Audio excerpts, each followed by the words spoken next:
আরে ভাই, আইনের বাইরে তো যাওয়ার ক্ষমতা আমাদের নাই। তাহলে আইন বদলান স্যার, বদলান আইন। কিসের লেগে আইন? মানুষের লেগেই তো আইন, না আইনের লেগে মানুষ। যাতে মানুষের কল্যাণ হয় সেই আইনটা বানান, ওইটার দরকার আছে। কেসাল কোন সংসারে হয় না? সব সংসারে টুকটাক কেসাল হয়। ম্যাডামের লোক আপনার ঝগড়া হয় না? বুকে হাত দিয়ে বলতে পারবেন যে ঝগড়া হয় না? যদি না হয় এটা সংসারই না।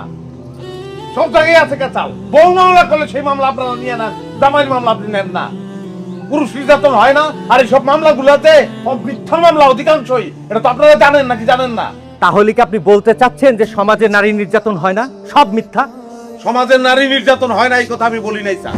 তাহলে অবশ্যই নারী নির্যাতন হয়, হয়, কিন্তু পাশাপাশি পুরুষ নির্যাতন হয় আর মিথ্যা মামলা হয় অহরহ স্যার। এই জন্য আমি বলতাছি যে সুষ্ঠু তদন্ত সাপেক্ষে সিদ্ধান্ত নেওয়া উচিত, যেন বিনা অপরাধে কেউ শাস্তি না পায়।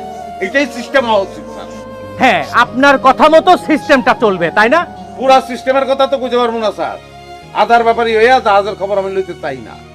একটা কথা বলি স্যার, এখন যদি উল্টাপাল্টা কিছু করার আপনারা চেষ্টা করেন, তাহলে আমার মৃত্যুর জন্য